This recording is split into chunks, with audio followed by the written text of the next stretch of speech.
ఈ సమయంలో మనం అందరూ కూడా వాక్య భాగంలోకి వెళ్దాం. మరి మనం ఒక సిరీస్ స్టార్ట్ చేసాం. ఆ సిరీస్ ఏంటిది?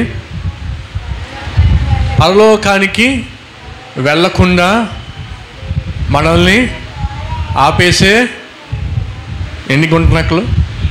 7 గుంటనక్కలు. ఎన్ని గుంటనక్కల కోసం మాట్లాడుకున్నాం మనం? 2 గుంటనక్కల కోసం మాట్లాడుకున్నాం. మొట్టమొదటిది ఏంటిది? చెప్పాలి గట్టిగా. మొట్టమొదటిది ఏంటిది? అహంకార దృష్టి. చాలామంది తాము కలిగి ఉన్న బంగారమును బట్టి, తాము కలిగి ఉన్న ధనమును బట్టి, ఆస్తిపాస్తులు బట్టి, బ్యాక్గ్రౌండ్ని బట్టి, వాళ్ళు కలిగి ఉన్న క్యాస్ట్ను బట్టి, మతమును బట్టి వాళ్ళు ఏం చేస్తూ ఉంటారు? గర్వాన్ని చూపిస్తూ ఉంటారు. ఆ గర్వము నిన్ను ఏం చేస్తుందంటే నాశనానికి నడిపిస్తుంది. ఆ గర్వము నిన్ను దేవునికి దగ్గర చేయదు, కానీ ఆ గర్వము నిన్ను దేవునికి దూరంగా చేసేస్తుంది. ఆ గర్వంతో ఉన్నవాళ్ళు ఏ విధంగా తమ జీవితాలు నాశనం అయిపోయో మనం బైబిల్ గ్రంథంలో కొంతమందిని చూస్తాం. అలాగే రెండవ గుంటనకేటిది? చెప్పాలి. కళ్ళల్లాడు నాలుక, అంటే అబద్ధములు పలికే నాలుక. ఈ రోజున చాలామంది అబద్ధాలకి అలవాటు పడిపోయారు. ప్రతిదానికి అబద్ధమే. ఆఫీస్కి ఎందుకు రాలేదంటే అబద్ధం. మందిరానికి ఎందుకు లేట్ అయిందంటే అబద్ధం. ఎందుకు ఆ పని చేయలేదంటే అబద్ధం. ఎందుకు స్కూల్కి రాలేదంటే, చిన్నపిల్లలు సైతం ఎందుకు స్కూల్కి రాలేదంటే అబద్ధం.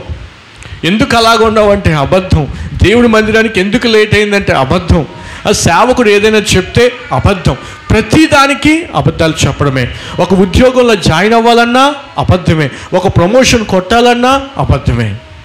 అబద్ధాలతో ఈ రోజున లోకమంతా కూడా నిండిపోయింది. అబద్ధాలు చెప్తే కానీ వాళ్ళ జీవనము సాగట్లేదు. It becames routine. ఎలాగైపోయింది? సాధారణం అయిపోయిందమ్మా. ప్రతిదానికి అబద్ధాలు చెప్పి వాళ్ళ జీవితాన్ని సాగించడం రొటీన్ అయిపోయింది ప్రతి ఒక్కరికి కూడా. అయితే దేవుని వాక్యం చెప్తుంది, అబద్ధములాడే నాలుకలంటే దేవునికి అసహ్యము. అబద్ధములాడే నాలుక దేవునికి అసహ్యము. దాని వలన దేవుని యొక్క దయను మనము పొందుకోలేము. దేవుని యొక్క ప్రేమను మనం పొందుకోలేము. ఆయన వాత్సల్యమును మనము పొందుకోలేము. పోయిన వారం బైబిల్లో కొంతమంది వ్యక్తులు మనం చూసాం, అవునా కదా? కొంతమంది బైబిల్ గ్రంథంలో అబద్ధాలాడారు. కయీనుకి దేవుడు అన్నాడు, కయీను నీ తమ్ముడైన హేబేలు ఎక్కడంటే, కయీను ఏం చెప్పాడు? మా తమ్ముడికి నేను కావాలి వాడినా, నా తమ్ముడు ఎక్కడున్నాడో నాకేం తెలుసు? కయీనుకి తెలుసా తెలీదా? ఖచ్చితంగా తెలుసు. కానీ కయీను ఏం చేశాడు? దేవుని దగ్గర అబద్ధం ఆడాడు. ఎలీషా దగ్గర శిష్యుడిగా ఉన్న గెహజీ ధనముకు ఆశపడిపోయి నయమాను దగ్గరికి వెళ్ళి ఆ ధనమును సంపాదించుకొని సీక్రెట్గా దాచేసి మళ్ళా తన సేవకుడి దగ్గరికి కొంచెం వచ్చి ఏమీ తెలియలేనట్టు నించున్నాడు. ఆ సేవకుడు అన్నాడు, గెహజీ ఎక్కడికి వెళ్ళావంటే, నేను ఎక్కడికి వెళ్ళలేదయ్యా, నేను ఇక్కడే ఉన్నాను. దేవునికి తెలియదా? ఆ సేవకునికి తెలియదా అబద్ధం చెప్పాడని? అయితే ఆ అబద్ధానికి ప్రతిఫలము, కయీను అబద్ధమాడి ఆ అబద్ధానికి ప్రతిఫలంగా శాపాన్ని కొని తెచ్చుకున్నాడు. గెహజీ అబద్ధమాడి అబద్ధానికి ప్రతిఫలంగా తన సర్వకాలము, తన కుటుంబం అంతా కూడా సర్వకాలము కూడా కుష్టి వ్యాధిని కొని తెచ్చుకున్నారు. అలాగే అనన్య సెపెరాలు దేవునికి ఇవ్వవలసిన కానుకను, దేవునికి ఇవ్వవలసిన ఆ భాగమును దేవునికి ఇవ్వకుండా సగము ఉంచుకొని సగము దేవునికి ఇచ్చి, దేవుని సేవకుడు అడిగినప్పుడు ఇంతేనా నువ్వు ఇచ్చావు, ఇంతేనా నువ్వు తెచ్చావంటే, ఇంతే నాయన. ఆ బోధకునికి చెప్తున్న ఆ సేవకునికి, నేను ఇంతకే అన్నా, మా పొలాన్ని అమ్మాము, ఇంతే తెచ్చామని చెప్పగానే ఆ సేవకుడు అన్నాడు, నువ్వు నన్ను మోసం చేయట్లేదు, పరిశుద్ధాత్మ దేవుణ్ణి నువ్వు మోసం చేస్తున్నావు అని చెప్పగానే అబద్ధం అడిగిన దానికి ప్రతిఫలంగా వాళ్ళు ఏమయ్యారు? మరణాన్ని చూశారు. ఒకడేమో శాపం తెచ్చుకున్నాడు, ఒకడేమో వ్యాధి బాధలు తెచ్చుకున్నారు, రోగాలు తెచ్చుకున్నారు. మరికొందరైతే ఏకంగా తమ జీవితాలనే ముగించేసుకున్నారు. అబద్ధాలు అంత భయంకరమైనవి. ఈ అబద్ధం నిన్ను ఏం చేస్తుందో తెలుసా? ప్రశాంతంగా ఉండనివ్వదు. ఒకసారి నువ్వు అబద్ధం చెప్పడం ప్రారంభిస్తే ఆ అబద్ధాన్ని నువ్వు సరి చేసుకోవడానికి మరొక అబద్ధం మాట్లాడాల్సి వస్తుంది. అవునా కదా? ఏదైనా ఒక అబద్ధం చెప్పామనుకోండి, మనం ఏమవుతుంది? ఆ అబద్ధాన్ని కవర్ చేయడానికి మరొక అబద్ధం చెప్పాలి. ఏరా ఎక్కడికి వెళ్ళావు అని ఎవరిని అడిగావు అనుకోండి, వాడు ఎక్కడికి వెళ్ళాడు? దేవుడి మందిరానికి రాకుండా ఎక్కడికో వెళ్ళాడు. దానికి అబద్ధం చెప్తాడు. ఏమన్నా దేవుడి మందిరానికి వెళ్ళాడు. మరి పాస్టర్ గారు ఏమైనా అన్నారా? మళ్ళీ దానికి ఒక అబద్ధం. పాస్టర్ గారు ఏ వాక్యం చెప్పారు? దానికి మరలా అబద్ధం. ఎంతమంది వచ్చారు? వీడికి తెలియదు, మళ్ళీ దానికి ఒక అబద్ధం. చూసారా? ఒక అబద్ధం చెప్తే దాని వెనకన మరో 10 అబద్ధాలు చెప్పాల్సి వస్తుంది. ఆఖరికి నీ జీవితం, మన జీవితాలు ఎలాగైపోతాయంటే అబద్ధాలతో జీవించే జీవితం అయిపోతుంది. దాని వలన మనం దేవుని రాజ్యంలోకి ప్రవేశించడం. దేవుని వాక్యం చెప్తుంది ప్రకటన గ్రంథంలో, అబద్ధికులు, వ్యభిచారులు వీరందరూ కూడా పరలోకానికి వారసులు కాదు, పరలోక రాజ్యముల వారు ప్రవేశించలేరు. మనం ఆ విధంగా ఉండడానికి వీలు లేదు. మరి 3వ గుంట నాకేటిది చదువుదామా? సామెతల గ్రంథము 6వ అధ్యాయము 16వ వచనం నుండి. సామెతల గ్రంథము 6వ అధ్యాయం, అందరూ తీసారా? సామెతల గ్రంథము 6వ అధ్యాయము 16వ వచనము, పేజీ నెంబర్ 535వ పేజీ. చదవం. యెహోవాకు అసహ్యములైనవి 6 కలవు, 7 ఆయనకు హేయములు. అవేవనగా అహంకార దృష్టియు, కలల్లాడు నాలుకయు, నిరపరాధులను చంపు చేతులను, దుర్యోచనలు యోచించు హృదయమును, కీడు చేయుటకు త్వరపడి పరుగులెత్తి పాదములను, లేని వాటిని పలుకు అబద్ధ సాక్షియు, అన్నదమ్ములలో జగడములు పుట్టించువాడును. ఈ 7 కూడా 7 గుంటనక్కలతో సమానం. 7 కూడా మనల్ని దేవుని సన్నిధికి వెళ్లకుండా, ఆ పరలోక రాజ్యంలో ప్రభుతో ఉండకుండా మనల్ని నరకానికి తీసుకొని వెళ్ళిపోయే భయంకరమైన 7 గుంటనక్కలు. రెండిటి కోసం మనం మాట్లాడుకున్నాం. అహంకార దృష్టియు, కళ్ళల్లాడు నాలుగు. ఇవి మనం గుర్తుండిపోవాలి. నేను ఎప్పుడైనా మీ ఇంటికి వచ్చి నిద్రలో మిమ్మల్ని లేపి అడిగినా సరే మీరు చెప్పాలి, యెహోవాకి అసహ్యమైనవి ఎన్ని అని మీరు అడిగిన అనుకోండి, మీరు ఏం చెప్పాలి? 6, 7 కూడా ఆయనకు హేయములే. అవి ఏమనగా నేను అడిగిన అనుకోండి, మీరు ఏమనాలి? మొట్టమొదటిది నాకా చూసి చెప్పండి, బైబిల్ చూసి కాదు. మొట్టమొదటిది అహంకార దృష్టి, 2వది కళ్ళల్లాడు నాలుక, 3వది నిరపరాధ చంపులు చేతులు. ఓకే, 3వది నిరపరాధులను చంపు చేతులు. ఈరోజు మన వాక్య భాగము, నిరపరాధులను చంపు చేతులు ఎవరికైతే ఉంటాయో వారు కూడా పరలోక రాజ్యంలో ప్రవేశించే అవకాశం ఉండదు. బైబిల్ గ్రంథంలో కొంతమంది ఈ విధంగా ఉన్నారు. వారి యొక్క మంచితనాన్ని చాటింపు వేసుకోవడానికి ఎదుటి వారిని అన్యాయం చేసి, ఎదుటి వారిని మోసం చేసి, వారిని మరణానికి అప్పగించిన రాజులు, మరణానికి అప్పగించిన రాణులు, యాజకులు బైబిల్ గ్రంథంలో చాలామంది ఉన్నారు. అయితే వారు ఒక నిరపరాధిని అన్యాయంగా ఇరికించేసిన వారి జీవితాల్లో దేవుడు ఏం చేశాడో తెలుసా అండి? అడ్రస్ లేకుండా పోయారు వారి జీవితంలో. ఈ రోజున చాలామంది ఈ లోకములోని వారు మంచివారు అని అనిపించుకోవడానికి, లేదా ఒక వ్యక్తి తమ మంచితనాన్ని అడ్డంగా ఉన్నాడు, లేదా ఒక వ్యక్తి అన్యాయం చేస్తున్నప్పుడు ఆ అన్యాయాన్ని అనేకులకు తెలియజేస్తున్నాడు, ఒక వ్యక్తి అన్యాయానికి అడ్డుగా ఉన్నాడు, అన్యాయం జరగకుండా చూస్తున్నాడు అని ఎవరికైనా తెలిసినప్పుడు ఆ వ్యక్తిని ఎలాగైనా తప్పించేయాలి. ఆఫీస్లోని అందరూ చక్కగా వర్క్ చేస్తున్నారు, ఎవరో ఒక వ్యక్తి బాగా వర్క్ చేయకపోతే ఆ మరొక వ్యక్తి టీమ్మేట్ చూసి తనతో చెప్తాడు, అయ్యా నువ్వు సరిగ్గా వర్క్ చేయడం లేదు, ఈ వర్క్ నువ్వు చక్కగా చేస్తే మన ఆఫీస్కి మంచి పేరు వస్తుంది, కాబట్టి నువ్వు చక్కగా వర్క్ చేయి, నువ్వు నిర్లక్ష్యం చేయొద్దు, నువ్వు టైంపాస్ చేయొద్దు అని చెప్పి ఒక వ్యక్తి ఆ వ్యక్తితో అంటుంటే ఈ వ్యక్తికి ఆ మాట నచ్చలే.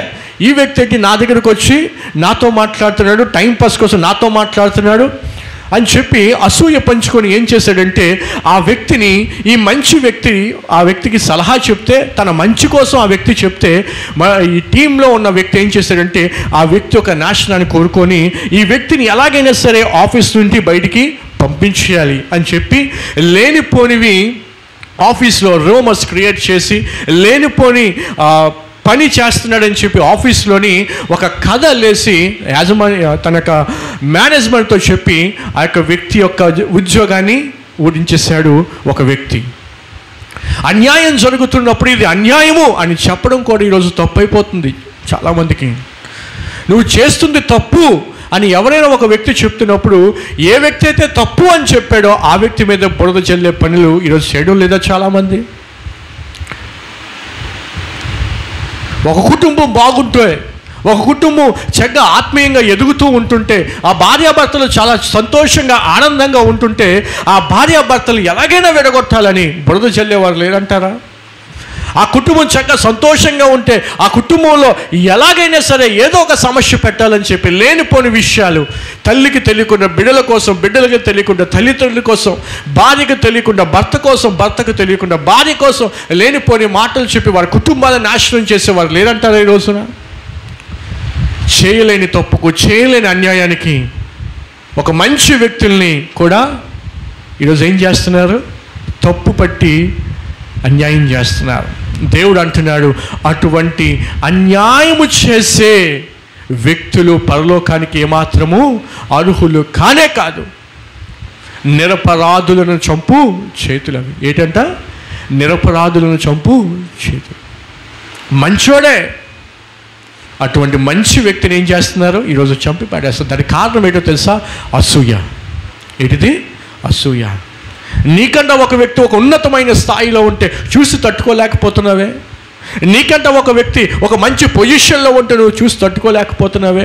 నీకంటే ఒక వ్యక్తి తను పరిచయలో ముందుంటే ఆ పరిచయని చూసి తట్టుకోలేకపోతున్నావే. పైపెచ్చు ఏం చేస్తున్నావో తెలుసా? ఆ వ్యక్తి దిగజారిపోవడానికి ఎలాంటి ఆలోచనలు చెప్పాలో అలాంటి ఆలోచనలు చెప్తూ మంచిగా ఉంటూనే మోసం చేసిన వారు ఎంతమంది లేరండి ఈ రోజున? దేవుడు అంటున్నాడు, అటువంటి ఆలోచన చెప్పేవారన్నా, అటువంటి వ్యక్తులని చంపువారైనా సరే దేవునికి అసహ్యము. అటువంటి వారు పరలోక రాజ్యంలో ప్రవేశించలేరు. ఈరోజు దేవుడు వాక్యాన్ని వింటున్న మనలో ఏ ఒక్కరు కూడా ఆ విధంగా ఉండడానికి వీలు లేదు. దేవుడు వాక్యం సెలవిస్తుంది, నిరపరాధులను చంపు చేతులు నాకు అసహ్యము.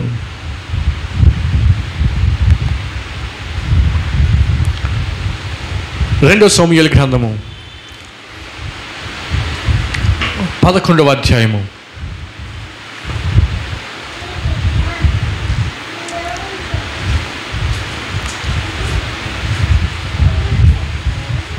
11వ అధ్యాయము 2వ వచనం నుండి. ఒకానొక దినమున ప్రొద్దుగుంకు వేళ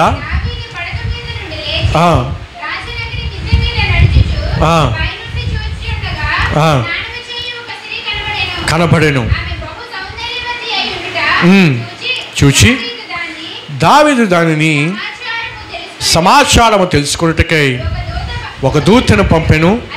అతడు వచ్చి ఆమె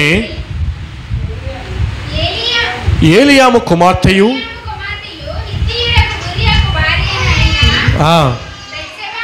బెత్షెబా అని తెలియజేయగా పంపెను. ఆమె అతని యొద్దకు రాగా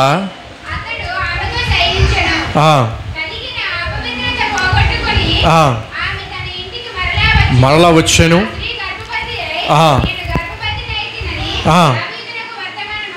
పంపగా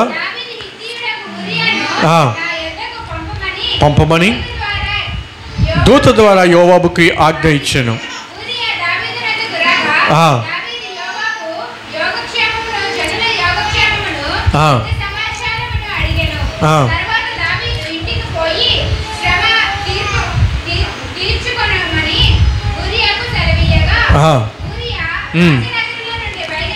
అందరూ చూడాలి వాక్యాన్ని.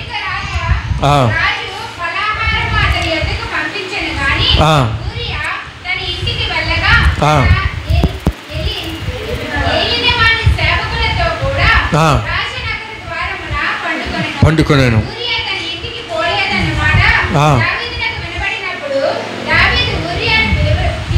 పిలిపించి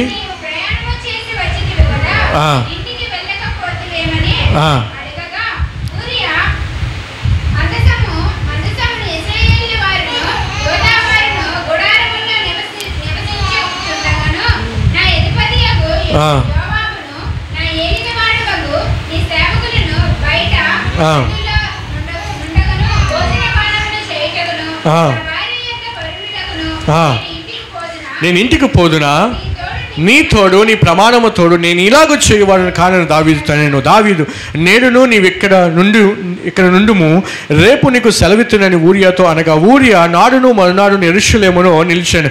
అంతలో దావీదు అతనిని భోజనముకు పిలిపించాను. అతడు బహుగా తిని త్రాగిన తర్వాత దావీదు అతనిని మత్తునిగా చేశాను. సాయంత్రమున అతడు బయలుదేరి వెళ్ళి తన ఇంటికి పోక తన ఏలిన వాని సేవకుల మధ్య పడక మీద పండుకునేను. ఉదయమున దావీదు యుద్ధము మోపుగా జరుగుచున్న చోట ఊరియాను ముందు పెట్టి అతడు కొట్టబడి హతమగునట్లు నీవు అతని యొద్దకు వెళ్ళి పొమ్మని యోవాబునకు ఉత్తరము రాయించి ఊరియా చేత పంపించాను. యోవాబు పట్టణమును ముట్టడి వేయుచుండగా ధైర్యవంతులుండు స్థలములను గుర్తించి ఆ స్థలమును ఊరియాను పంపాను. ఆ పట్టణపు వారు బయలుదేరి యోవాబుతో యుద్ధము చేయుటకు రాగా దావీదు సేవకులు కొందరు కూలిరి. హిత్తీయుడకు ఊరియా కూడా హతమాయెను. ఇక్కడ ఈ వాక్య భాగం అంతా ఎందుకు తెలుసా చదివించాను? ఇక్కడ ఒక మంచి భక్తుడు, ఒక మంచి ఆత్మీయుడు, దేవుని దృష్టిలోని ఒక హృదయానుసారుడు అని పిలిపించుకున్న ఒక గొప్ప వ్యక్తి ఉన్నాడు. ఈ వ్యక్తి కోసం బైబిల్లో ఏముంది తెలుసా? దేవుని యొక్క హృదయానుసారుడు. క్రొత్త నిబంధనలో మనం చూసినప్పుడు దావీదు కోసం ఏమన్నట్టు తెలుసా? Is a profit. దావీదు ఒక ప్రవక్త. ఎందుకంటే యేసుక్రీస్తు గూర్చిన కొన్ని ప్రవచనాలు దావీదు భక్తుడు ముందుగానే కీర్తన గ్రంథంలో ఆయన రాశాడు. కీర్తన ద్వారా యేసుక్రీస్తుని గూర్చిన కొన్ని ప్రవచనాలు ఆయన ముందుగానే పలికాడు. సో దావీదును ఒక ప్రవక్తగా, ఒక రాజుగా, ఒక యాజకుడిగా మనం బైబిల్ గ్రంథంలో చూస్తాం. అయితే ఈ దావీదు ఒకరోజు పడుకొని లేచి చాలా లేటుగా పడుకొని లేచాడంట. ఎప్పుడు లేచాడంట? చాలా లేటుగా పడుకొని లేచాడంట. సాధారణంగా మనం నిద్ర లేచేది ఎప్పుడు? ఉదయాన్నే మనం నిద్ర లేస్తాం. కానీ దావీదు ఆ రోజున తను పడుకున్న దానికంటే ఎక్కువ నిద్ర తను చేయడం వల్ల ఈ పెంటంతో వచ్చింది. దీనికి కారణం ఏంటంటే తను ఏ టైంలో ఏం చేయాలో ఆ పని చేయకపోవడం వల్లనే తను పాపం చేసే అవకాశము తన దగ్గరికి వచ్చింది. అయితే దావీదు లేటుగా నిద్ర మేలుకొని సాయంకాలమున తన యొక్క మేడ మీద తిరుగుతూ ఉంటుంటే, రాజు కదా, ప్యాలెస్ ఉంటుంది కదా, ఆ ప్యాలెస్ మీద తిరుగుతూ ఉంటుంటే ఆ పైనుంచి ఒకతను చూశాడంట. ఎవరు చూశాడు? ఒక స్త్రీ స్నానం చేస్తుంటే చూశాడంట. చూసి ఆమెను కోరుకొని ఆమె ఎవరు అని ఇన్వెస్టిగేషన్ చేసినప్పుడు ఆమె పలానా వ్యక్తికి సంబంధించిన వ్యక్తి, ఊరియా భార్య, ఆమె పేరు బెత్షెబా అని తెలిసినప్పుడు దావీదు ఏం చేశాడంటే ఆమెను పిలిపించుకొని ఆమెతో పాపం చేశాడు. పాపానికి ఫలంగా ఆమె గర్భవతి అయింది. ఆ విషయము దావీదుకు చెప్పిన, అయ్యా ఇదిగో మన యొక్క కలయిక ద్వారా నేను గర్భవతిని అయ్యాను అని చెప్పినప్పుడు ఈ విషయము ఎక్కడ తన భర్తకు తెలిస్తే, తన భర్త ఎక్కడ దావీదు మీద తప్పుగా అనుకుంటాడో, దావీదు మీద ఎక్కడ పగబడతాడో, లేదా దావీదుకి లేదా తన భర్తకి మధ్య ఎక్కడ గొడవలు అయిపోతాయని చెప్పి ఈ దావీదు ఏం చేశాడో తెలుసా అండి? తన భర్త అయిన ఊరియాని ఎలాగైనా సరే మేనేజ్ చేద్దాం ఏమనుకున్నాడు? ఎలాగైనా మేనేజ్ చేద్దాం అని చెప్పి దావీదు ఊరియాని పిలిపించాడు. అప్పటికే ఊరియా ఏం చేస్తున్నాడో తెలుసా? సైన్యములోని ఒక సైనికుడు, దావీదు యొక్క సైన్యంలో ఒక సైనికుడు యుద్ధములు చేసేవాడు. అయితే అటువంటి ఊరియాని దావీదు పిలిపించి ఊరియాతో అంటున్నాడు, అయ్యా ఊరియా, ఇప్పటి వరకు కూడా సైన్యంలో ఎంతో కష్టపడ్డావు, నువ్వు చాలా ప్రయాసపడ్డావు, అలసిపోయి ఉంటావు, ఇంటికి వెళ్ళి కొంచెం నువ్వు రెస్ట్ తీసుకో, నీ భార్యతో కొంత సమయాన్ని నువ్వు గడుపు, నువ్వు ఫ్రీ అవుతావు, వెళ్ళు అని చెప్పగానే ఊరి ఏమంటాడో తెలుసా? అయ్యా ఇక్కడ యుద్ధానికి సిద్ధమవుతుంటే, ఇక్కడ ప్రజలందరూ కూడా వారు ప్రాణాల పరంగా పెట్టి యుద్ధానికి సిద్ధమవుతుంటే నేను వెళ్ళి విశ్రాంతి తీసుకోవడానికి ఇది సమయమా? నేను వెళ్ళి విశ్రాంతి తీసుకోవడానికి ఇది సమయమా? నేను వెళ్ళి నా భార్యతో సంతోషించడానికి ఇది సమయమా? నాకు మీరు నన్ను ఒక పొజిషన్లో పెట్టారు, ఒక పోస్టింగ్ నాకు ఇచ్చారు, దాని కొరకు నేను కష్టపడుతూ ఉంటున్నప్పుడు ఈ సమయంలో నేను విశ్రాంతి తీసుకోవడం ఇది కరెక్ట్ అంటారా అని చెప్పి ఊరియా తిరిగి ఎవరికి చెప్తున్నాడు? దావీదుకే సలహాలు ఇస్తున్నాడు. ఒక విధంగా చెప్పండి, ఇలాంటి వ్యక్తి మన ఆఫీస్లో కానీ, ఇలాంటి వ్యక్తి పరిచర్యలో కానీ, ఇలాంటి వ్యక్తి నమ్మకంగా పనిచేసే వ్యక్తి మన దగ్గర ఉంటే అది మనకి మంచా చెడా చెప్పండి, చెప్పాలి. నమ్మకంగా పనిచేసేవాడు మన దగ్గర ఉంటే అది మనకి ఆశీర్వాదమా కాదా? చెప్పాలి. హలో, ఆశీర్వాదమా కాదా? ఆశీర్వాదమే కదా. కష్టపడి పనిచేసే ఒక వ్యక్తి మన దగ్గర ఉంటే అది మనకి ఎంతో బాగుంటుంది. సంఘములో కష్టపడే వ్యక్తి ఉంటే ఆ సంఘానికే దీవెన. ఇంటిలో కష్టపడే వ్యక్తి ఉంటే ఆ ఇంటికే దీవెన. అలాంటి కష్టపడే వ్యక్తి, నమ్మకమైన వ్యక్తి ఎవరంటే ఈ యొక్క ఊరియా. ఆ నమ్మకంగా ఉన్న వ్యక్తిని ఎలాగైనా సరే దెబ్బతీయాలి. ఎందుకంటే తన భార్య అయిన బెత్షెబా తనకు సొంతం అవ్వాలి. ఒక మంచి వాని యొక్క భార్యను ఎలాగైనా సొంతం చేసుకోవాలని ఒక మంచి వాడికి అన్యాయం చేయాలని దావీదు ఏం చేశాడో తెలుసా? యుద్ధములో ముందు పెట్టించి ఊరియాని చంపించేశాడండి. దావీదు ఎన్ని ప్రయత్నాలు చేశాడో చూడండి ఒకసారి. అక్కడ ఉంటుంది చూడండి, 8వ వచనం. తర్వాత దావీదు ఇంటికి పోయి శ్రమ తీర్చుకోవడమని ఊరియాకు సెలవీయగా ఊరియా రాజనగరిలో నుండి వెళ్ళిపోయాను. అతని వెనుక రాజు పలాహారము అతని యొద్దకు పంపించిన కానీ ఊరియా తన ఇంటికి వెళ్ళక తన ఏలిన వారి సేవకులతో కూడా రాజనగర ద్వారములోనే పండుకున్నాడు. రాజు దావీదు ఒక రాజుగా ఉండి ఆ రాజు ఇచ్చిన ఆజ్ఞను కూడా ఏం చేశాడు?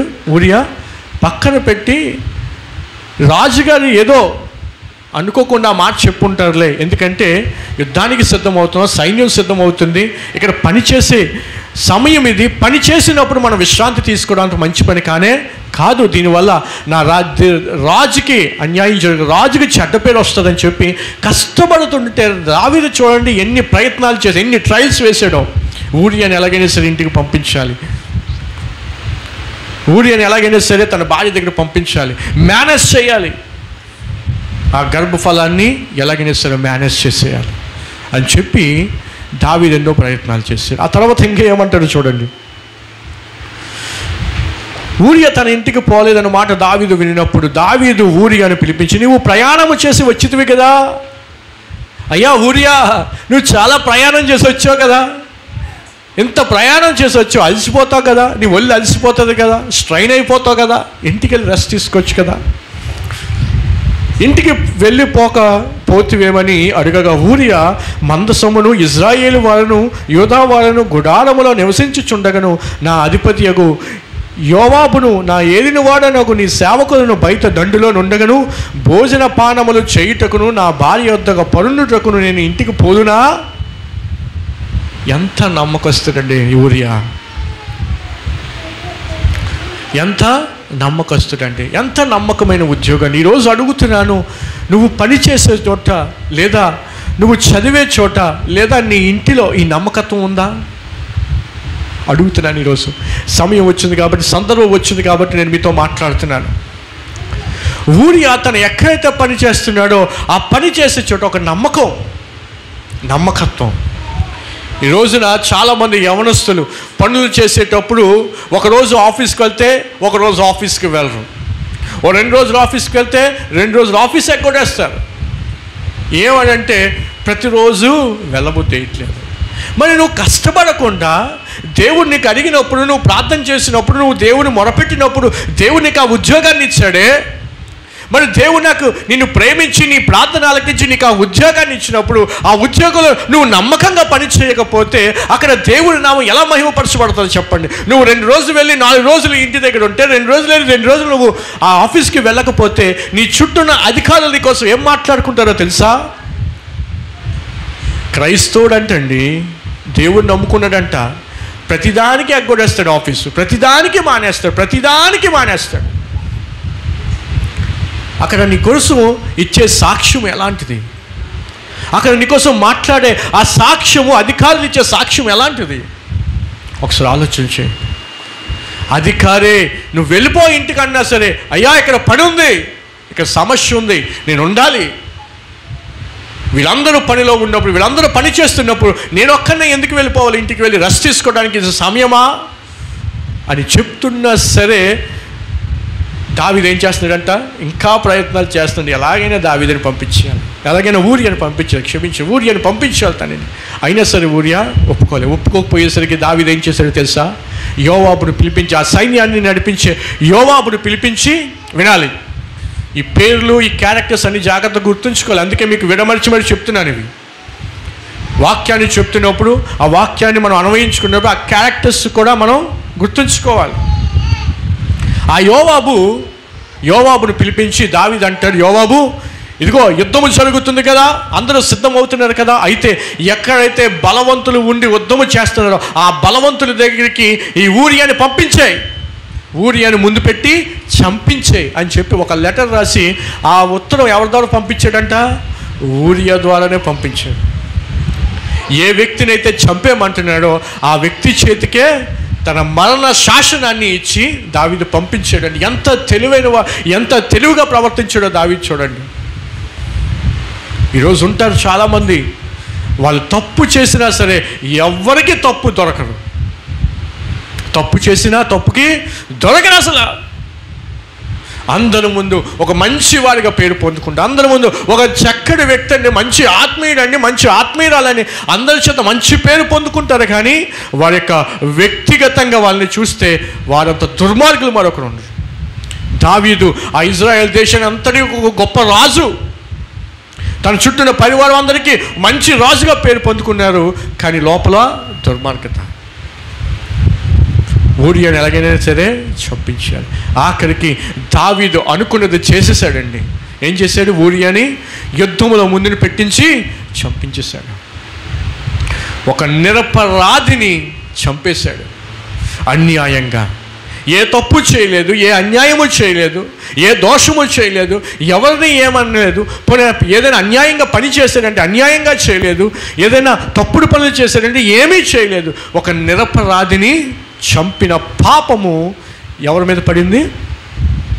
దావీదు మీద పడింది.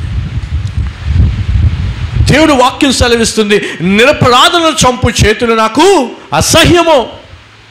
అటువంటి వారు పరలోక రాజ్యానికి ప్రవేశించలేరు. దేవునికి అసహ్యమైన వారు దేవుని రాజ్యంలో ఏమాత్రం ప్రవేశించలేరు. నరహత్య దేవుని దృష్టిలో పాపము. నరహత్య చేయవద్దు అని దేవుని వాక్యం సెలవిస్తుంది. అయితే మరి దావీదు ఒక నిరపరాధిని చంపాడు కదా, మరి దానికి ప్రతిఫలము ఉంటుందంటారా లేదంటారా? చెప్పండి. మేము చాలా ప్రార్థనా పరులం బ్రదర్, మేము ఒకవేళ తప్పు చేసినా దేవుడు మన్నించేస్తాడు. ఎస్, దేవుడు క్షమిస్తాడు. కానీ ఒక విషయం గుర్తుంచుకో, నువ్వు చేసిన దానిని నువ్వు ప్రభు సన్నిధిలో ఒప్పుకుంటే దేవుడు ఖచ్చితంగా క్షమిస్తాడు. కానీ దానికి తగిన ప్రతిఫలం మాత్రం అనుభవించక తప్పదు. దావీదుని గురించి దేవుడు ఏమంటాడో తెలుసా?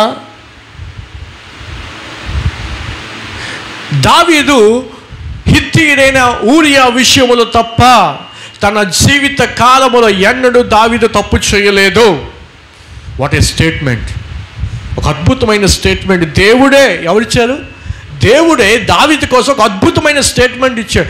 ఈ దావీదు హిత్తీయుడైన ఊరియా విషయంలో తప్ప మరి ఏ విషయంలో కూడా తప్పు చేయలేడు. తన జీవిత కాలం అంతా కూడా నిర్దోషిగా ఉన్నాడు దావీదు.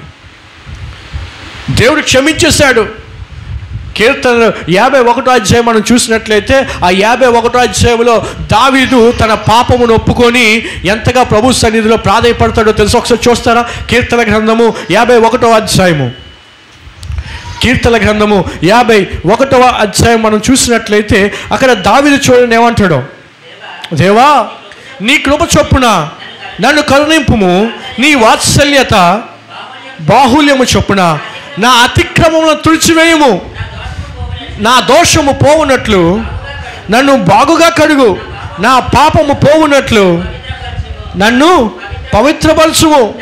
నా అతిక్రమములు నాకు తెలిసై ఉన్నవి, నా పాపం ఎల్లప్పుడూ నా ఎదుటనున్నది.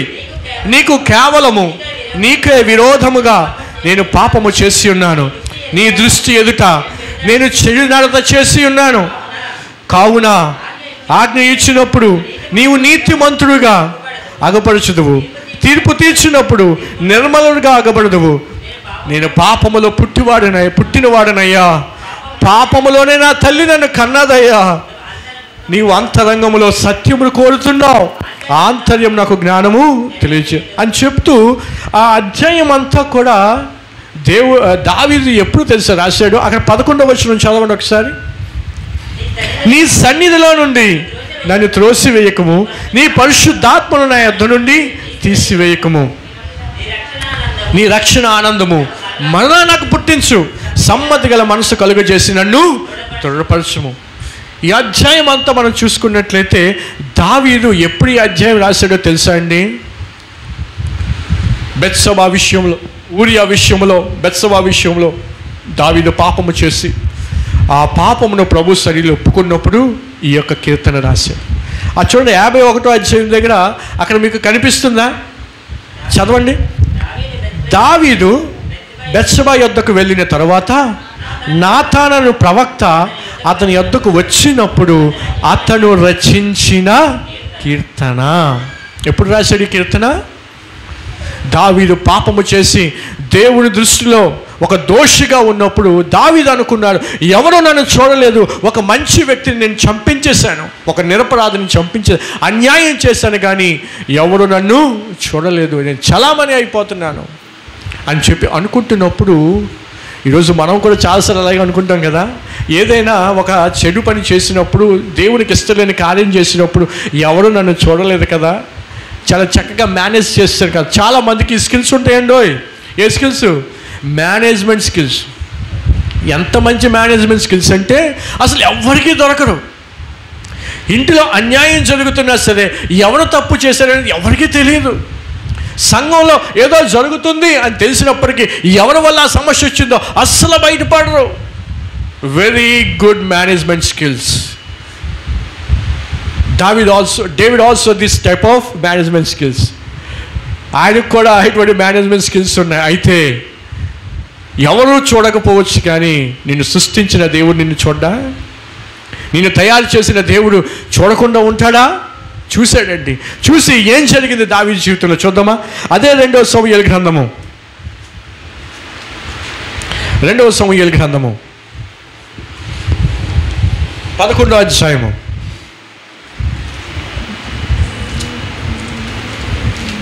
12వ అధ్యాయం మొదటి నుండి. 2వ సమూయేలు గ్రంథము 12వ అధ్యాయము మొదటి నుండి. కావున యెహోవా నాతానును దావీదు వద్దకు పంపెను. అతను వచ్చి దావీదుతో ఇట్లా, నేను ఒకానొక పట్టణమందు ఎవరు వచ్చాడంట? ప్రవక్త అయిన నాతాను దావీదు దగ్గరికి వచ్చాడు. దావీదు దగ్గరికి వచ్చి దావీదుతో అంటున్నాడు, ఏమంటున్నాడంట? ఒక స్టోరీ చెప్తున్నాడు దావీదుకి. ఆ స్టోరీ చూడండి ఎంత బాగుంటుందో. ఒకానొక పట్టణమందు 2 మనుషులు ఉన్నారు. ఒకడు ఐశ్వర్యవంతుడు, ఒకడు దరిద్రుడు. ఐశ్వర్యవంతుడికి విస్తారమైన గొడ్లను కలిగి ఉండెను. అయితే ఆ దరిద్రుడికి తాను కొనుక్కొనిన ఒక చిన్న ఆడుగొర్రె పిల్ల తప్ప మరి ఏమీ లేకపోయాను. వాడు దానిని పెంచుకొని చుండగా అది వాని యొద్దకు, వాని బిడ్డల యొద్దకు ఉండి పెరిగి వాని చేతి ముద్దలు తినిచు, వాని గిన్నెలను త్రాగుచు, వాని కౌగిట పండుకొనుచు వానికి కుమార్తె వలె ఉండెను. అట్లుండగా మార్గస్థుడొకడు ఐశ్వర్యవంతుని యొద్దకు వచ్చెను. అతడు తన యొద్దకు వచ్చిన మార్గస్థునికి ఆయుత్త చేయుటకు తన గొర్రె పిల్లలో కానీ గొడ్లలో కానీ దేనిని ముట్టనొల్లక ఆ దరిద్రుని గొర్రె పిల్లను పట్టుకొని తన యొద్దకు వచ్చిన వానికి ఆయుత్తము చేశాను. దావీదు ఈ మాట విని ఆ మనుష్యుని మీద బహుగా కోపించుకొని, యెహోవా జీవము తోడు, నిశ్చయముగా ఈ కార్యము చేసినవాడు ఏమవుతాడు? మరణానికి పాత్రుడు. వాడు కనికరము లేక ఈ కార్యము చేసిన కనుక ఆ గొర్రె పిల్లకు ప్రతిగా 4 గొర్రె పిల్లలు ఇయ్యవలెనని నాతానుతో అనెను. నాతాను దావీదును చూసి, ఆ మనుష్యుడు నీవే, ఇజ్రాయేలీల దేవుడని యెహోవా సెలవిచ్చినదేమనగా, ఇజ్రాయేలీల మీద నేను నిన్ను రాజుగా నియమించి పట్టాభిషేకము చేసి సౌలు చేతుల నుండి నిన్ను విడిపించి నీ యజమానుని నగరు నీకు అనుగ్రహించి. ఆ తర్వాత అంతా చదివితే దావీదు కోసం అక్కడ ఉంటుంది. దావీదు అనుకున్నాడు, నేను చేసేసాను, ఎవరికీ తెలియలేదు, నేను కప్పిపెట్టేశాను, ఎవరికీ తెలియకుండా నేను మేనేజ్ చేసేసాను అనుకున్నాడు. కానీ దేవుడు ఎవరిని పంపించాడంట? ఎవరు పంపించాడు? ప్రవక్తను పంపించాడు. ప్రవక్తనైన నాతాన్. ఆ ప్రవక్త పేరేంటి? ఏం పేరు? నాతాన్. నాతానుని దేవుడు పంపించి దావీదుకు ఒక స్టోరీ చెప్పించాడు. ఏ స్టోరీ? అయ్యా, ఒక పట్టణంలో ఇద్దరు వ్యక్తులు ఉన్నారు. ఒకడు ధనవంతుడు, ఒకడేమొంచి బీదవాడు. అయితే వీరు ఇలా ఉంటుండగా ఈ ధనవంతుడికి చాలా ఆస్తి ఉంది, చాలా ఎడ్లున్నాయి, చాలా గొర్రెలు ఉన్నాయి. అయితే ఈ దరిద్రునికి మాత్రం ఏమున్నాయి? ఒకే ఒక్క ఆడగొర్రెపిల్ల ఉంది. ఈ ఆడగొర్రెపిల్ల ప్రతిరోజు ఆ యజమాని దగ్గరికి వెళ్తూ అక్కడికి ఇక్కడికి తిరుగుతూ ఆ గొర్రెపిల్లకు గోరు ముద్దలు తినిపిస్తూ ఉండేవాడు ఆ యజమాని, ఆ దరిద్రుడైన యజమాని. అయితే ఒకసారి ఆ మార్గంలో ఒకడు వచ్చాడయ్యా.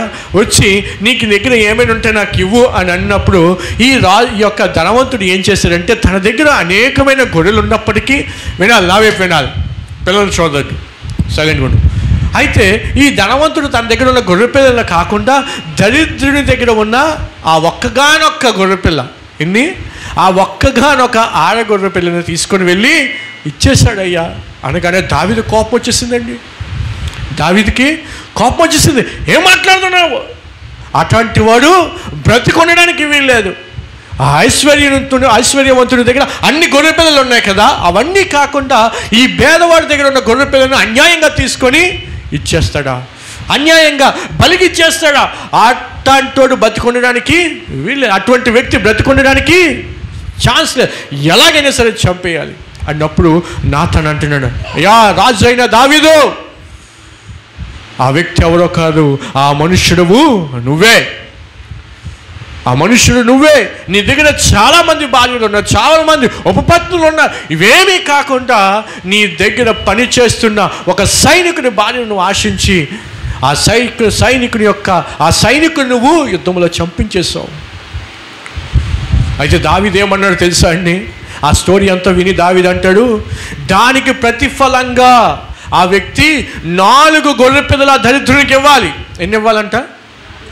4 ఇవ్వాలి అని చెప్పినప్పుడు నాతాను, అయ్యా ఆ మోసగాడు ఎవడో కాదు, ఈ విధంగా నిరపరాధిని చంపినవాడు ఎవడో కాదు, నువ్వే, దేవుడు బయలుపరిచాడు, నువ్వే అని చెప్పినప్పుడు నాతాను ఎప్పుడైతే ఈ మాట చెప్పాడో అప్పుడు దావీదు ఏం చేశాడంటే దేవుని సన్నిధికి వెళ్ళి తన బట్టలు చింపుకొని తన గుండెలు బాదుకొని దేవుని దగ్గర ఆ కీర్తన రాశాడు. ఏ కీర్తన? 51వ కీర్తన, అప్పుడు రాసిన కీర్తనే. మరి దేవుని క్షమించమని దావీదు కోరాడు. దేవుడు క్షమించాడా లేదా దావీదుని? చెప్పండి, క్షమించాడా లేదా? క్షమించాడు. మరి చేసిన పాపమో దావీదు అనుభవించాడు. ఆ పక్క అధ్యాయం చూడండి, ఆ 12వ అధ్యాయంలోనే 16వ వచనము. ఇప్పుడు గమనించండి, బెత్షెబా దావీదు ద్వారా ఒక బిడ్డకి ఒక గర్భము ధరించింది కదా. మరి పాపము చేశాడు దావీదు. దేవుడైతే ఒప్పుకున్నప్పుడు క్షమించేశాడు, కానీ ఆ పాపానికి తగిన ఫలం మాత్రం అనుభవించాల్సి వస్తుంది. అయితే ఏం జరిగిందో చూద్దాం. యెహోవా ఊరియా భార్య, జాగ్రత్తగా వినండి, యెహోవా ఊరియా భార్య దావీదునకు కనిన బిడ్డను మొత్తినందున అది జబ్బు పడెను. ఉపవాసముండి లోపలికి పోయి రాత్రంతయు బిడ్డ కొరకు దేవుని బతిమాలగా ఇంటిలో ఎన్నికైన వారు లేచి అతను నేల నుండి లేవనెత్తుటకు వచ్చింది, కానీ అతను సమ్మతింపక వారితో కూడా భోజనము చేయకయుండెను. 7వ దినమున బిడ్డ చావగా బిడ్డ ప్రాణముతో ఉండగా మేము అతనితో మాట్లాడినప్పుడు అతను మా మాటలు వినకయుండెను. ఇప్పుడు బిడ్డ చనిపోయిందేమో మనం అతనితో చెప్పిన తనకు తాను హాని చేసుకునేమో అనుకున్నాడంట. ఏమైంది? దావీదు అనుకున్నాడు, పర్లేదు, దేవుని సంగతి నేను ఒప్పేసుకున్నాను, దేవుడు నన్ను క్షమించేస్తాడు. దేవుడు క్షమిస్తాడు. యేసు రక్తము ఎలాంటి పాపినైనా సరే క్షమించగలదు. ఆమేన్, హల్లెలూయా. యేసు రక్తము ఎంతటి పాపాత్మునైనా, ఎంత దుర్మార్గునైనా ఆయనను ఆశ్రయించిన వారికి, ఆయన రక్తమును ఆశ్రయించిన వారికి ఆయన ఖచ్చితంగా క్షమాపణ అనుగ్రహిస్తాడు. అందులో ఏమాత్రం సందేహము లేనే లేదు. మరి చాలామందికి ఒక డౌట్ ఉంటుంది, అయ్యా ఎంత అన్యాయం చేశాడయ్యా వీడు, అంత అన్యాయం చేసేసి ఇప్పుడు మంచోళ్ళ దేవుడు క్షమించేశాడు అంటున్నాడే, ఇప్పుడు ఆ అన్యాయం ఏమైపోతుంది? అన్యాయం ఏమైపోతుందంటే దేవుడు వాక్యం సెలవిస్తుంది చాలా స్పష్టంగా, దేవుడిని పాపమును క్షమిస్తాడు, నేను మరలా నూతనంగా మారుస్తాడు. అయితే నువ్వు చేసిన పాపము నాకు మాత్రం ప్రతిఫలము అనుభవించక తప్పదు. దావీదు ఎవరి ద్వారా అయితే ఒక బిడ్డను కందాం అనుకున్నాడో దేవుడు ఏం చేశాడంటే ఆ బిడ్డని మొత్తాడు. ఆ బిడ్డని దేవుడు చంపేశాడు. దేవుడి సంగమా, ఎవరికైనా అన్యాయము చేయాలని ఒకవేళ నీ మనసులో ఉన్నప్పుడు ఖచ్చితంగా ప్రభువుని అడుగు, ప్రభువా అన్యాయము చేసే మనసు నాలో ఉండడానికి వీలు లేదు నాయనా. ఒకవేళ నువ్వు తప్పు చేస్తున్నప్పుడు ఎవరైనా నీ దగ్గరికి వచ్చి నువ్వు చేస్తుంది తప్పు అని చెప్పినప్పుడు ఒప్పుకో ప్రభు సన్నిధిలో. ఒప్పుకున్నప్పుడు ఏం జరుగుతుంది? దేవుని యొక్క దీవెన నువ్వు పొందుకుంటావు. దావీదు ఒప్పుకోలేదండి. మొదట దేవుడి సేవకుడు వచ్చి చెప్పేంత వరకు ఒప్పుకోలేదు. ఆ తర్వాత దేవుడి సేవకుడు చెప్పినప్పుడు ఒప్పుకున్నాడు. ఏమైంది? దేవుడు క్షమించేశాడు. కానీ ఆ పాపమునకు తగిన ప్రతిఫలము కూడా అనుభవించు. ఆ తర్వాత ఏమవుతుందో తెలుసా అండి? దావీదుకు పుట్టిన 4 బిడ్డలు కూడా చెల్లాచెదరైపోతారు. దావీదు చెప్పాడు కదా, నాతాను ఒక కథ చెప్పినప్పుడు ఆ వ్యక్తికి చంపబడిన ఆ గొర్రె పిల్లకి 4 గొర్రె పిల్లలు ఇవ్వాలి చెప్పాడుగా. దావీదు జీవితంలో అదే జరిగింది. తన 4 పిల్లలు చెల్లాచెదరైపోతారు, అన్యాయంగా చేయబడ్డారు. ఆత్మీయుడే కానీ హంతకుడు అయిపోయాడండి. ఈరోజు ఆత్మీయులుగా పిలువబడుతున్నాం మనం, కానీ నీ ద్వారా ఎవరైనా ఒకరు బాధపడుతున్నారేమో, నీ మాటల ద్వారా ఒక వ్యక్తిని నువ్వు బాధపడుతున్నావేమో. కొంతమంది మాట్లాడతారండి, ఏం మాట్లాడుతారో తెలియదు. అవతల వ్యక్తి బాధపడుతున్నాడా, అవతల వ్యక్తి ఏమైనా అనుకుంటాడేమో కనీసం ఆలోచించరు. ఏమంటారు తెలుసా? నేను ఏమంటారు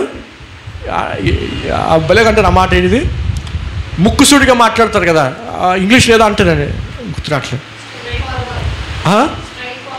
స్ట్రైట్ ఫార్వర్డ్. ఎలాంటి వాళ్ళంట, బ్రదర్ నేను అలాగా ముందు ఒకటి వెనకాల ఒకటి మాట్లాడు బ్రదర్, నాదంతా ముక్కుసూటిగా స్ట్రైట్ ఫార్వర్డ్, ఏదనుకున్నాను మాట్లాడేస్తా. మంచిదే మాట్లాడు, కానీ నీ మాటల వల్ల ఎవరు బాధపడుతున్నారో అది కూడా నువ్వు ఆలోచించు. నిన్ను ప్రేమించి ఒక వ్యక్తి నిన్ను సరిచేయాలని చూసినప్పుడు ఆ వ్యక్తి బాధపడే విధంగా నువ్వు మాట్లాడితే ఆ వ్యక్తి హృదయం ఎంత గాయపరచబడుతుందో ఆలోచించేవి ఎప్పుడైనా? నీ కుటుంబంలో నిన్ను ప్రేమించి ఏదైనా ఒక మాట చెప్పినప్పుడు ఆ వ్యక్తి మీద నువ్వు కోప్పడితే, ఆ వ్యక్తి మీద నువ్వు గసులుకుంటే, ఆ వ్యక్తి మీద నువ్వు పగబెట్టేస్తే ఆ వ్యక్తి హృదయం ఎంత గాయపడుతుంది ఆలోచన చేయండి ఒకసారి. నీ యొక్క యాటిట్యూడ్ని మనుషుల మీద చూపించడానికి వీల్లేదు. అది దేవుడి చిత్తమును నెరవేర్చదు. ఉండొద్దు లోకానుసారమైన మాటలు. నేను చాలా స్ట్రైట్ ఫార్వర్డ్ బ్రదర్, ముక్కుసూటిగా ఏదైనా మాట్లాడతాను నేను. మంచిదే మాట్లాడు. ఒక అన్యాయం జరుగుతున్నప్పుడు ఆ మంచి కోసం నిలబడి ముక్కుసూటిగా మాట్లాడు. దానికి నిలబడవు నువ్వు తప్పు చేసినప్పుడు మాత్రం నిన్ను సరిచేయాలని ఒక వ్యక్తి ముందుకు వచ్చినప్పుడు ఆ వ్యక్తి మీద లేనిపోయిన మాటలు మాట్లాడుతూ అదే పెద్ద ఏదో ఘనకార్యంలాగా నువ్వు మాట్లాడుతూ బాధపెడతావే. నీ మంచి కోరేవారిని నువ్వు చెడుగా చూసినప్పుడు ఆ వ్యక్తి హృదయం గాయపరచబడదా? చెప్పండి. ఇంట్లో ఏదో తప్పు చేశారండి, మీరు తప్పు చేశారు. ఇంట్లో పెద్దవారు నిన్ను సరి చేయడానికి ఇష్టపడ్డారు. సరిచేయడానికి ఇష్టపడినప్పుడు వాళ్ళు నిన్ను ఒక మాట అన్నప్పుడు ఆ మాటకి నువ్వు తీసుకొని రిసీవ్ చేసుకొని దేనివల్ల తప్పు చేసావో అది సరి చేసుకోవడం ఆత్మీయ లక్ష్యమా? లేకపోతే నన్నే ఎంత మాట అంటారని చెప్పి ఇష్టం వచ్చినట్టు మాట్లాడడం వల్ల ఆ వ్యక్తి యొక్క హృదయము గాయపరచడం మంచిదంటారా? చెప్పండి. సరి చేసుకోవడం మంచిదా, లేదా ఆ వ్యక్తి మీదే మరలా ఏదో ఒక మాట అనేసి ఆ వ్యక్తి హృదయాన్ని గాయపరచడం మంచిదంటారా? ఏది మంచిది చెప్పండి, చెప్పాలి. సరి చేసుకోవడమే మంచిది. కరెక్టేనా? అది మంచిదేనా? సరి చేసుకోవడం మంచిదేనా? ఎందుకు అలా ఉండడం లేదు? ఎందుకు అలా ఉండడం లేదు? మనం సరి చేసుకోవడానికి ఎందుకు ఇష్టపడడం లేదు?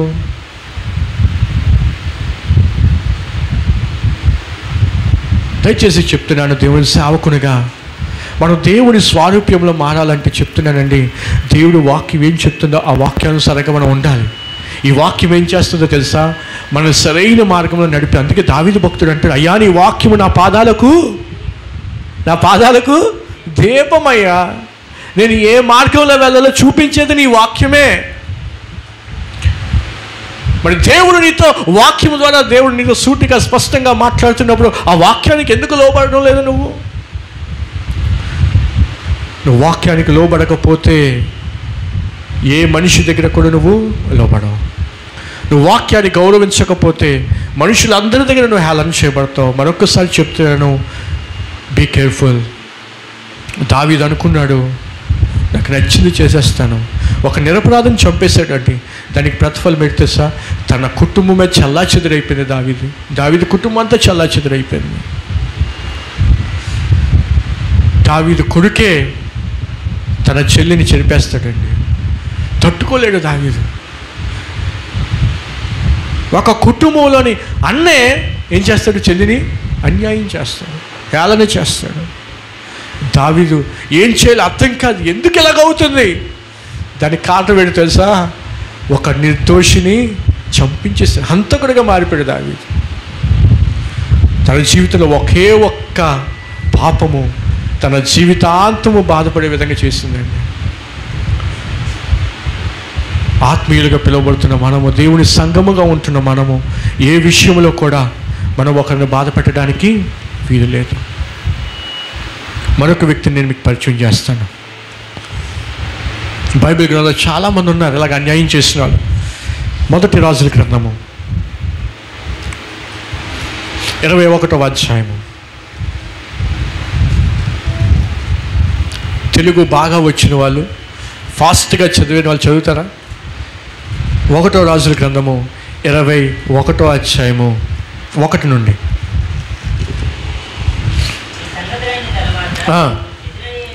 ఇజ్రాయేలులో షోమ్రోను రాజు అయిన ఆహాబు నగరును ఆనుకొని యెజ్రెయేలు రాజైన నాబోతునకు ఒక ద్రాక్ష తోట కలిగి ఉండగా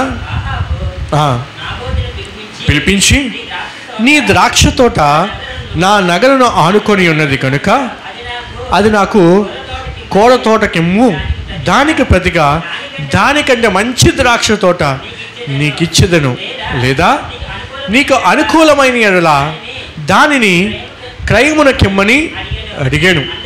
అందుకు నాబోతు, నా పిత్రార్జితము నీకు ఇచ్చుటకు నాకు ఎంత మాత్రమును వల్లపడదని చెప్పగా. చాలండి. ఇక్కడ ఒక వ్యక్తి ఉన్న, ఇద్దరు రాజులు మనం చూస్తాం. మొదటి రాజు ఎవరంటే ఆహాబు. ఎవరు? గట్టి చెప్పండి. ఎవరు? ఆహాబు.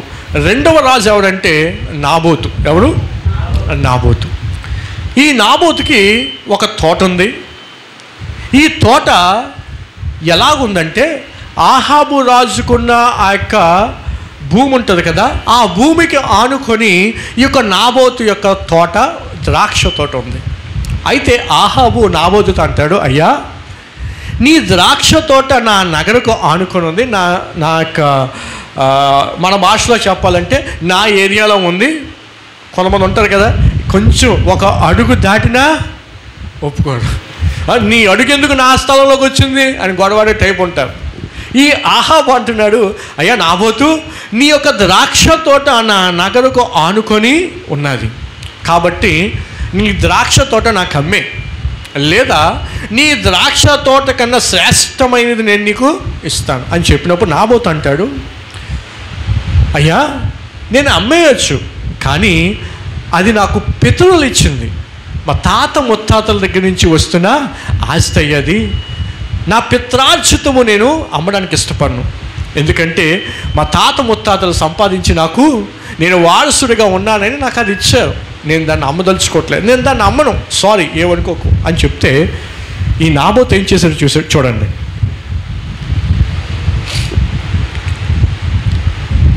నాలుగో వచనము, నా పిత్రార్జితము నీకు ఈయనని యెజ్రెయేలీయుడైన నాబోతు తనతో చెప్పిన దాన్ని బట్టి ఆహాబు మూతి ముడుచుకొనిన వాడై కోపముతో తన నగరానికి పోయి మంచం మీద పడుకొని ఎవరితోనూ మాట్లాడకయు భోజనము చేయకయు ఉండేను. ఏటంట, ఏం చేశాడంట? నాబోతు ఎప్పుడైతే చెప్పాడో తన ముఖ కవలికలన్నీ మారిపోయాయండి. ఆ ద్రాక్ష తోట ఆహాబుది కాదు. అడిగాడు, ఎవడు అన్నాడు, ఊరుకోవచ్చు. కానీ ఆహాబు ఏం చేశాడంట? అక్కడ స్పష్టంగా రాయించాడు దేవుడు. ఏం చేశాడంట? ఏం చేశాడు? కొంతమంది అంటారు చాలే, మూతి ముడుచుకునే అలవాటు ఉంటుంది కొంతమందికి.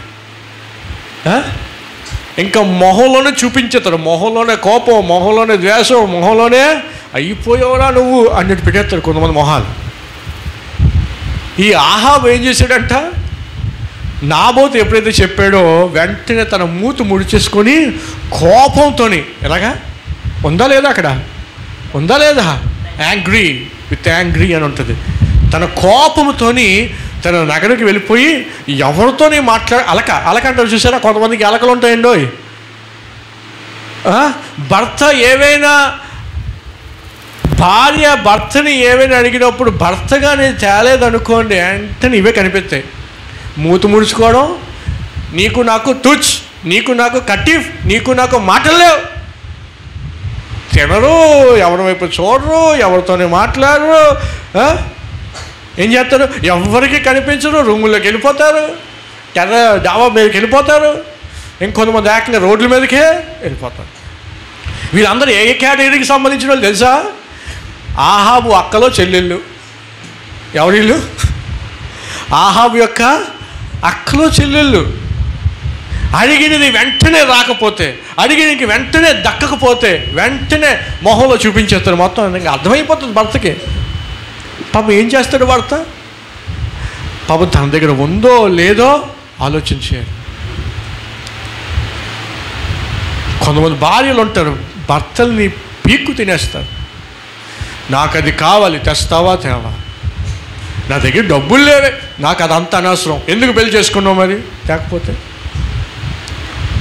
తెస్తావా తేవా. ఇంకా భర్త ఏం చేయాలి, నాన్న తిప్పలు పడాలండి ఆ భార్యను సాటిస్ఫై చేయడానికి. పోనీ వెంటనే మాట్లాడుతుందంటే వెంటనే మాట్లాడుతూ మళ్ళీ కోపం. ఇదొకటి ఏంటంటే ఆహాబు లక్షణాలు ఏంటిది? మూతి ముడుచుకోవడం, కోపపడడం, మాట్లాడరు, ఎవరితో మాట్లాడరు. ఏమంటే నేను అలిగా నీ మీద తూర్చు, నీకు నాకు, అవునా? నీ ఇంట్లో వాళ్ళ మీద నువ్వు అలుగుతావా? ఎవరు వీళ్ళందరూ? ఆహాబు యొక్క సంతానమే, ఆహాబు యొక్క అక్క చెల్లెళ్ళు వీళ్ళు. దయచేసి చెప్తున్నాను, ఆహాబు వలే ఉండబాకండి. నువ్వు అడిగింది వెంటనే తెచ్చి పెట్టలేదని ఆ వ్యక్తి మీద కోపం చూపించబాకండి, అలగబాకండి. ఈ అలకలు, ఈ మాట్లాడకుండా ఉండడం ద్వారా ఏమవుతుందో తెలుసా? నువ్వు నీ జీవితంలో కొన్ని ఆనంద క్షణాలు నువ్వు కోల్పోతావు. సంతోషంగా భర్తతో ఉండవలసిన నీవు ఆ ఒక్క కోపం వల్ల, ఆ ఒక్క వస్తువును బట్టి నువ్వు అలగడం వల్ల ఏమవుతుంది?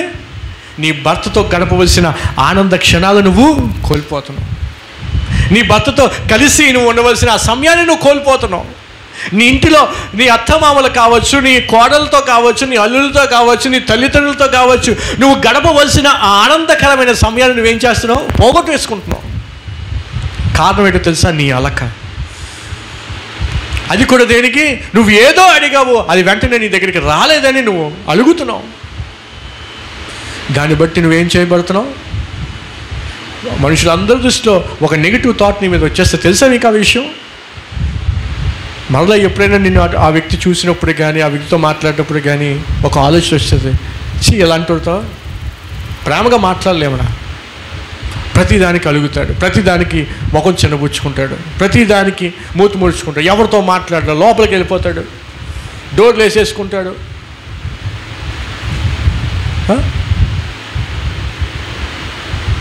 ఏం చేస్తాడు? ఈ విధంగా చేస్తే ఎవరు మిమ్మల్ని ఇష్టపడతారు చెప్పండి? చెప్పండి, ఎవరు ఇష్టపడతారా మిమ్మల్ని? నీ భర్త యొక్క స్టేటస్ నీకు తెలిసినప్పుడు నీ భర్త నువ్వు అర్థం చేసుకోవాలి. నీ భార్య కోసం నీకు తెలిసి నీ భార్య నువ్వు అర్థం చేసుకోవాలి. నీ తల్లిదండ్రుల కోసం నీ తల్లిదండ్రులు నువ్వు అర్థం చేసుకోవాలి. అలా అర్థం చేసుకో. కొంతమంది పిల్లలు ఉంటారు, తల్లిదండ్రులు ఏదైనా అడిగితే అది తెచ్చి ఇచ్చేదాకా వాడి ఇంటికి రాదు. కొంతమంది నాకు తెస్తావా లేదా? ఈ రోజున సాతాను గారి కుటుంబాలు ఎలా ఏలుబడి చేస్తున్నాడో తెలుసా అండి? తల్లిదండ్రులు ఏదైనా పిల్లలు అడిగినప్పుడు వారి యొక్క స్తోమతకు మించి వాళ్ళు అడిగినప్పుడు వారు కొనలేనప్పుడు పిల్లలు చాలామంది బ్లాక్మెయిల్ చేసిన వాళ్ళు తయారవుతున్నారు. నువ్వు నాకు తెచ్చి ఇవ్వకపోతే నేను అన్నం తిన్నాను, నువ్వు నాకు తెచ్చి ఇవ్వకపోతే నేను ఇంటికి రాను, నువ్వు నాకు తెచ్చి ఇవ్వకపోతే నేను చచ్చిపోతాను, నువ్వు నాకు తెచ్చి ఇవ్వకపోతే నేను ఎక్కడికో వెళ్ళిపోతాను, నువ్వు నాకు తెచ్చి ఇవ్వకపోతే ఇదిగో సూసైడ్ చేసుకుంటాను, కోసేసుకుంటాను. చిన్నప్పటి నుంచి తల్లిదండ్రులు కన్నీ పెంచి ఒక ఉన్నతమైన స్థితికి నిన్ను తీసుకొని వస్తే ఈరోజు ఏం చేస్తున్నావు? నువ్వు వారినే బెదిరిస్తున్నావు, వారికే బ్లాక్మెయిల్ చేస్తున్నావు. ఇదే నా ఆత్మీయత? ఇదేనా దేవుని దగ్గరికి వచ్చి నువ్వు కోరుకొని నేర్చుకున్నావు? ఇదేనా నీ నీ యొక్క ఆత్మీయ జీవితము? ఎంత అన్యాయం అండి, ఎంత ఘోరం అని ఒకసారి ఆలోచించేయండి. నాతాను ఇవ్వలేదని ఆహాబు ఏం చేశాడంట? ఇంటికి వచ్చేసి మూత ముడుచుకొని ఎవరితో మాట్లాడలేదు. చూసారా, అన్నీ బైబిల్లో ఉన్నాయండి, బైబిల్లో ఉన్నాయి. అందుకే ఈ బైబిల్ కనుక మనకు జాగ్రత్తగా అర్థమవుతే ఒక మనిషిగా ఎలా జీవించాలో చెప్పేదే దేవుని వాక్యం. ఈ వాక్యానుసారంగా జీవిస్తే గొడవలు రావు, అల్లర్లు రావు, ఏమీ రావు, ప్రశాంతంగా ఒక కుటుంబం ఉంటుంది. అయితే ఈ ఆహాబు ఏం చేశాడో తెలుసా అండి? ఇంటికి వెళ్ళి మంచం మీద కూర్చొని ఎవరితో మాట్లాడిపోతే తన భార్య వచ్చింది. ఎవరు? తన భార్య ఎవరు? యెజబెలు. ఎవరు? యెజబెలు వచ్చింది. యెజబెలు వచ్చి ఆహాబుని ఏమయ్యా అలాగున్నావు, ఎప్పుడు సంతోషంగా ఉన్నావు, ఎందుకంటే మూతి ముడుచుకొని ఉన్నావు అంటే ఈ యొక్క ఆహాబు అంటున్నాడు తన భార్యతో, నాతాను దగ్గర ఒక తోట ఉంది, ఆ తోట చాలా బాగుంది, చాలా పెద్దది, అయితే మన నగరకు ఆనుకొని ఉంది, ఎలాగైనా దాన్ని స్వతంత్రించుకోవాలనుకున్నాను, కానీ నాతాను ఇవ్వలేదంటే ఈ భార్య ఒక సలహా ఇచ్చింది. ఏం చేసింది భార్య? ఒక సలహా ఇచ్చింది. ఏ సలహా చూద్దాం చూడండి ఒకసారి.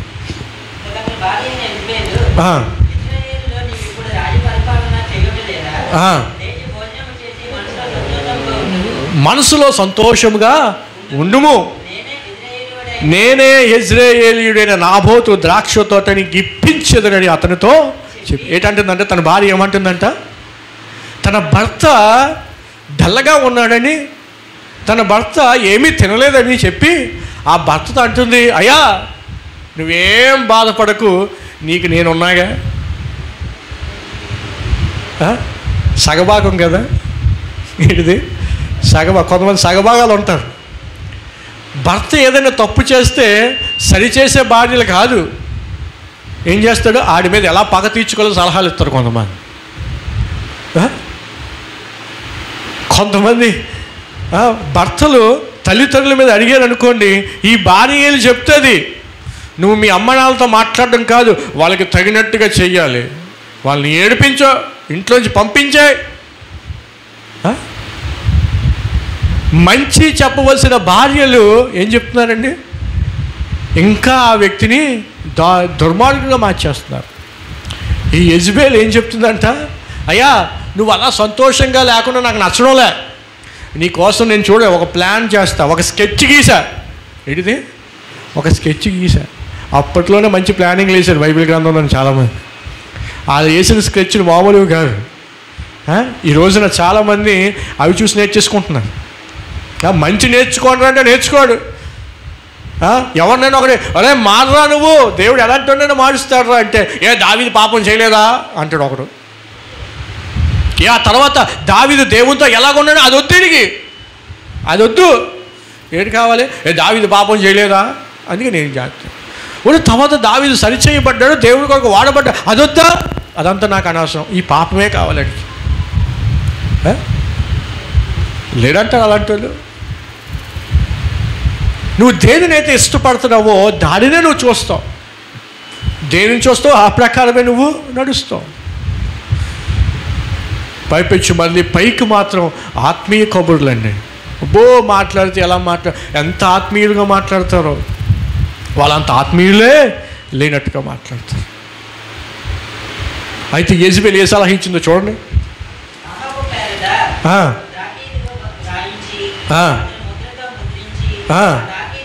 ఆ తాకీదును నాబోతు నివాసము చేయుచున్న పట్టణపు పెద్దలకును సామంతులకును పంపెను.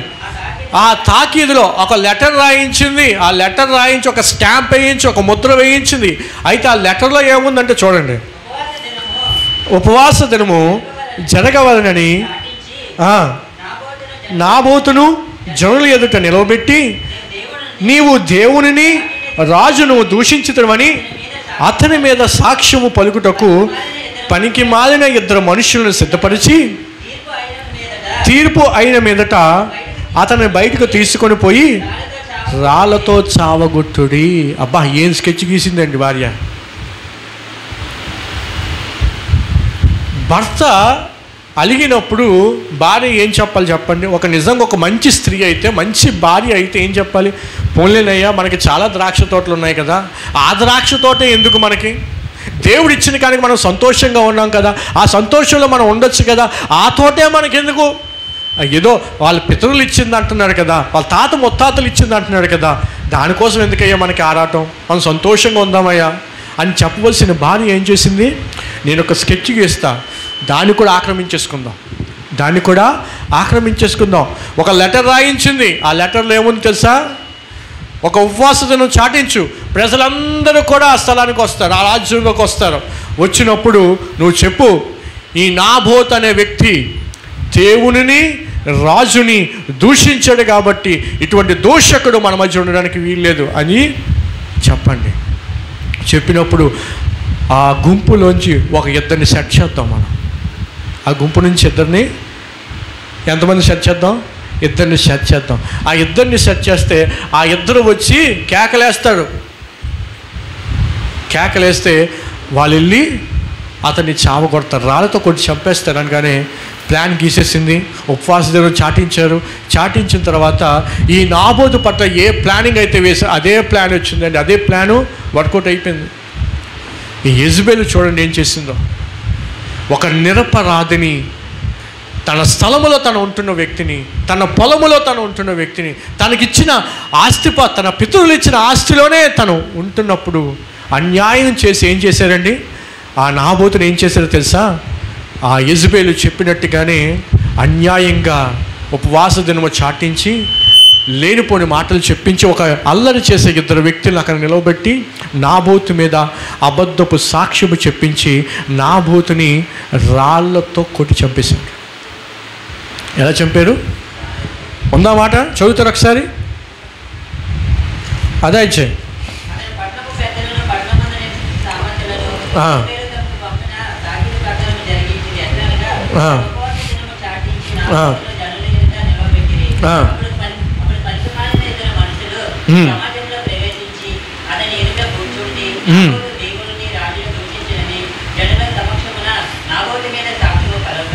ఎక్కడికి రాళ్ళతో చావగొట్టాడు. నాబోతు రాతి దెబ్బల చేత మరణమాయనని వారు యెజబెలునకు వర్తమానం పంపగా విని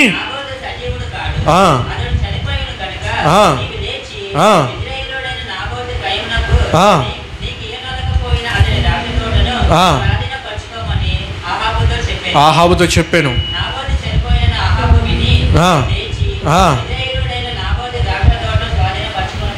ఎంత అన్యాయం అండి! ఒక మంచి వ్యక్తి, ఒక నిరపరాధిని చంపిన పాపము ఎవరి మీదకి వచ్చింది? యెజబెలు, ఆహాబు కట్టుకున్నారు. అన్యాయంగా ఒక వ్యక్తిని అన్యాయం చేసేసారండి. ఈ రోజున దేవుని సేవకునిగా చెప్తున్నాను, దేవుడు నీకు ఏది ఇచ్చాడో ఆ ఉన్న దాంట్లోనే నువ్వు సంతోషంగా ఉండు, లేని దానిని ఆశించొద్దు. కొంతమంది ఉంటారు, ఎవరికో ఉందని అది మన ఇంటిలో ఉండాలి, అది నాకు కావాలి, అది నువ్వు ఎలాగైనా తెచ్చిపెట్టాలి అని చెప్పి కొంతమంది తినేస్తారండి కొంతమందిని. ఆ వ్యక్తికి అంత పెద్ద కారు, నీకు కారు, కానీ అలాంటి కారు కావాలి. ఉంది కదా కారు, అలాంటిదే కావాలి. ఆ వ్యక్తి ఒక మంచి బ్రాండెడ్ బట్టలు వేసుకున్నాడు, నీకు బట్టలు లేదు, అలాంటి బట్టలే కావాలి నాకు, అలాంటి వస్తువులే మన ఇంట్లో ఉండాల్సింది. ఏదేమైనా సరే, 6 నూరైనా 100 6 ఆ వస్తువు మన ఇంట్లో ఉండాల్సిందే. చంపుకు తింటారండి పురుషుల్ని కొంతమంది స్త్రీలు. దేవుని సేవకునిగా చెప్తున్నాను, అది మంచిది కానే కాదు, అది ఆత్మీయ లక్షణము కానే కాదు, అది దేవుడి దృష్టిలో మహాఘోరమైనది, అది దేవుడు అసహించుకునే విధం. ఆత్మీయులు ఉంటున్న మనం ఆ విధంగా ఉండడానికి వీల్లేదు. ఆ తర్వాత యెజబెలుకి ఏమవుతుందో తెలుసా అండి? అన్యాయంగా ఒకరిని చంపించేసింది, మరి దానికి తగిన ప్రతిఫలం ఉంటుంది కదా. ఆ తర్వాత యెజబెలు చచ్చిపోతుందండి. తన మొక్కలు కూడా ఎవరికి దొరకవు తెలుసా? ఒక ఎత్తైన స్థలం నుంచి పడిపోయి చచ్చిపోతే శరీరం అంతా పగిలిపోతుంది. కుక్కలు నాకడానికి, కుక్కలు ఏరుకోవడానికి కూడా మొక్కలు దొరకవు. అంత భయంకరమైన చావు చేస్తుంది యెజబెలు. ఏం చేసింది? ఒక మంచి వ్యక్తికి అన్యాయం చేసింది. మరలా చెప్తున్నాను దేవుని సేవకునిగా, ఆత్మీయులుగా ఉన్న మనము ఏ ఒక్కరికి అన్యాయం చేసే ధైర్యం చేయకండి. నువ్వు ఏమి విత్తుతావో ఖచ్చితంగా ఆ రోజు నువ్వు ఏదో ఒక రోజు ఆ పంటను తీసుకుంటావు. ఈరోజు దేవుడు మనతోనే మాట్లాడుతున్నాడు. నిరపరాధులను చంపు చేతులు ఆయనకు అసహ్యము. యేసు ప్రభువుని అన్యాయంగా సిలువ వేసినప్పుడు కొంతమంది అక్కడికి వచ్చి ఏం చేశారో తెలుసండి? ఇలాగే యెజబెల్ ఏ స్కెచ్ అయితే గీసిందో యేసు ప్రభువును కూడా అన్యాయం చేయకుండా ఆయన దోషిగా నిలబెట్టినప్పుడు 2-3 ఆ గుంపులోకి వచ్చి ఈయన దేవదోషం చేశాడు, సిలువేయాలి సిలువేయాలని కేకలు వేసినప్పుడు బైబిల్లో ఉంటుంది, వారి కేకలే గెలిచాయంట. ఏం గెలిచాయి? వారి కేకలే గెలిచాయి. అన్యాయంగా యేసుక్రీస్తుని సిలువ వేశారు. ఆయనలో ఏ దోషము లేదు, ఏ పాపము లేదు, కానీ ఆయన దోషం చేశాడు, పాపము చేశాడని చెప్పి అక్కడ నిలవబెట్టేశారు. ఒక నిరపరాధిని చంపే ప్రయత్నం చేశారు. ఉన్నారు ఈరోజు ఎవరైనా మన మధ్యలో అటువంటి వారు? అన్యాయంగా నీ కుటుంబ సభ్యుల దగ్గర స్వాధీనం చేసుకునేవారు, అన్యాయంగా తప్పుడు లెక్కలు ఇచ్చేవారు, అన్యాయంగా తప్పుడు సాక్ష్యాలు, తప్పుడు పత్రాలు తయారు చేసేవారు ఉన్నారా? అయితే విను, యెజబెలుకు పట్టిన గతే నీకు పడుతుంది. కయీనుకు పెట్టిన గతే నీకు పడుతుంది. అన్యాయంగా తన తమ్ముడిని చంపేశాడండి హేబెల్ని కయీను. ఏమయ్యాడు? జీవిత కాలమంతా కూడా శాపగ్రస్తుడైపోయి, చావు రాలేదండి కయ్యనికి. ఎంత దారుణం! ఏ చిన్న విషయమైనా, అది చిన్న విషయమైనా పెద్ద విషయమైనా, అది చిన్న వస్తువైనా పెద్ద వస్తువైనా, అది నీది కాలేనప్పుడు దాని కొరకు ఆశించొద్దు. నువ్వు నీకంతగా కావాలంటే కష్టపడు, పనిచేయి, సంపాదించు, కొనుక్కో, అంతేగాని అన్యాయంగా ఒకరి దగ్గర సంపాదించడానికి వీలు లేదు. దేవుని వాక్యం చెప్తుంది, అన్యాయంగా సంపాదించింది అది నీ దగ్గర ఎంతో కాలం ఉండదు. సామెత గ్రంథంలో ఉంటుంది, అన్యాయంగా సంపాదించింది నువ్వు నీ దగ్గర ఉండదు, దానివల్ల నువ్వు సుఖపడవు. యథార్థముగా ప్రవర్తించి ఎవరైతే కష్టపడతాడో అది వాడికి తన తరతరములకు ఆశీర్వాదకరంగా ఉంటుంది. ఈరోజు ఏది కూడా ఉచితంగా తీసేసుకోవాలి, అన్యాయం చేసి తీసేసుకోవాలి అని అనుకోబాకు. కష్టపడు, పనిచేయి, సంపాదించు, స్వతంత్రించుకో. అది బిబ్లికల్, వాక్యానుసారమైంది. నీ చుట్టూ ఉన్న వారి మీద అన్యాయంగా పడిపోవద్దండి. కొంతమందికి నోరు పెద్దది ఉంటాయి. అవతల వ్యక్తి మంచోడు కానీ గట్టిగా మాట్లాడలేడు. యువతల వ్యక్తి అన్యాయం చేస్తున్నా సరే ఆ మాటలు బట్టి ఏమవుతారు? కేకలేస్తారు, బూతులు తిడతారు. అవతల వ్యక్తి ఏం చేస్తారు? ఆ బూతులు భరించలేక, ఆ కేకలు భరించలేక, సరేరా బాబు నీకో దండం పెడతాను, వద్దురా బాబు పరువు తీకరా, అల్లరి చేయకరా, వీధిలో కుటుంబాన్ని బయటికి ఎచ్చకరా అని చెప్పి వాళ్ళ న్యాయవంతులైనా సరే వాళ్ళ కేకలకి భయపడి, వారి బూతులకి భయపడి, వారి నోటికి భయపడి ఇచ్చేస్తారు. దేవుడు మనకంటూ ఒక సాక్ష్యం ఇచ్చాడు. ఆ సాక్ష్యాన్ని కాపాడుకుందాం. ఆ సాక్ష్యాన్ని పోగొట్టుకోకండి ఎవరు కూడా. ఒక్కసారి నువ్వు ఆ సాక్ష్యాన్ని పోగొట్టుకుంటే ఏమవుతుందో తెలుసా? నీ జీవిత కాలంలో మరలా నువ్వు ఎన్ని ప్రయత్నాలు చేసినా ఆ సాక్ష్యం ఒక మచ్చగా ఉండిపోతుంది నీకు. ఆ తప్పు ఒక మచ్చగా నడిపాలి. దావీదు జీవితంలో లేదంటారా? దావీదు చాలా గొప్పోడే, దేవుడి దృష్టి హృదయాన్సే. ఇప్పటికీ ఆ మచ్చ ఉండిపోయిందా లేదా? దావీదులో ఉండిపోయింది.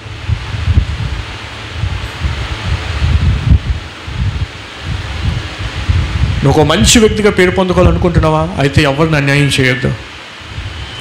ఒక మంచి ఆత్మీయుడిగా ఉండాలనుకుంటున్నావా? అయితే నీది కానిది నువ్వు సంపాదించుకునే ఆలోచన నీకు ఉండడానికి వీలు లేదు. నీది కాలినప్పుడు అది నీకు దక్కదు. ఒకవేళ దక్కినా ఎక్కువ కాలం అది నీతో ఉండదు. గమనించండి. కాబట్టి దేవుని సన్నిధిలో మనం అందరం కూడా అడగాలి ఈ రోజున, యేసుక్రీస్తుని, ప్రభువా ఒకవేళ నాలో ఈ దోషం ఉన్నట్లయితే, నిరపరాధులను చంపే చేతులు, నిరపరాధులను అన్యాయంగా చేసే మాటలు నాలో ఉన్నట్లయితే నా వాటిని క్షమించు. యేసు రక్తము ఎంతటి పాపినైనా క్షమించగలదు, ఎంతటి వారినైనా పవిత్రులుగా మార్చగలదు. అయితే ఎప్పుడు? నువ్వు ఆ పాపమును ఒప్పుకున్నప్పుడు. యాకోబు దేవుడితో మాట్లాడుతున్నప్పుడు దేవుడు అంటాడు యాకోబుతో, నీ పేరేటయ్యా అన్నప్పుడు యాకోబు ఏమంటో తెలుసా? అయ్యా నా పేరు యాకోబయ్యా. ఏం పేరు? ఏం పేరు? నా పేరు ఏంటిది?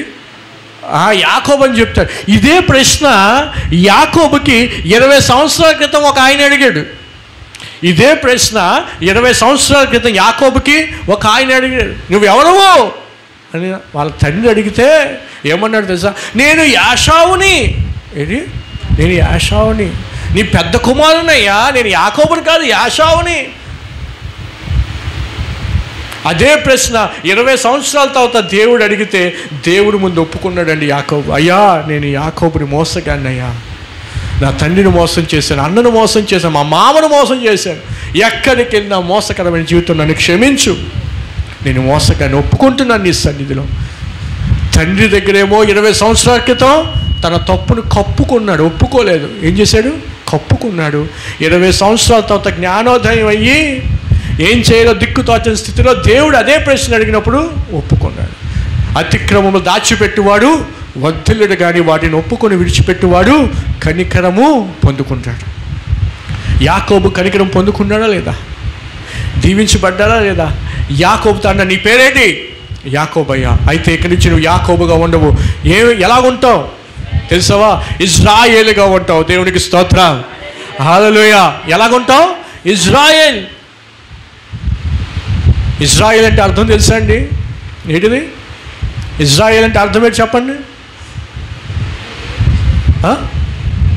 ఇజ్రాయేల్ అంటే అర్థం ఏంటి? ఇజ్రా అనగానే పోరాడేవాడు, పరిపాలించేవాడు, సైనికుడు అని అర్థం. ఏల్ అనగా దేవుడు. అంటే దేవుడు పక్షమున ఉండి పోరాడేవాడు, దేవుడితో పోరాడేవాడు, దేవుడు పక్షము నుండి విజయాన్ని సాధించేవాడు అని అర్థం ఇజ్రాయేల్ అనగా. ఒక మోసగాన్ని దేవుడు ఏం చేశాడండి? దేవుడు పక్షాన ఉండి విజయాలు సాధించే వ్యక్తిగా దేవుడు మార్చేస్తాడు. దేవునికి మహిమ కలుగును కాక. ఎప్పుడు? తన తప్పుని ఒప్పుకున్నప్పుడు. ఈరోజు దేవుడు మరలా మనకు ఒక అవకాశం ఇచ్చాడు.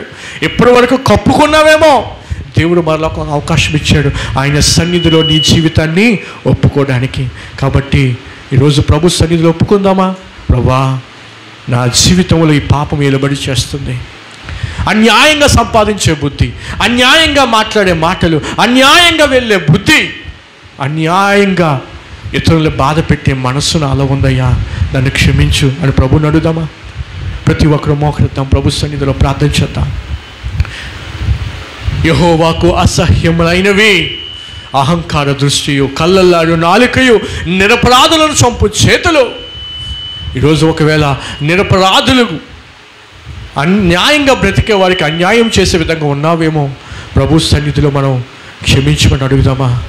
ఒకవేళ నీ నోరు పెద్దదేమో, నీ నోటి మాటలు బట్టి నువ్వు అన్యాయం చేస్తున్నావేమో, నీ బుద్ధిని బట్టి అన్యాయం చేస్తున్నావేమో, నీ ఆలోచనలు బట్టి అన్యాయం చేస్తున్నావేమో, నీ ఇంటి వారిని, నీ చుట్టూ ఉన్న వారికే నువ్వు అన్యాయస్తుడిగా ఉన్నావేమో.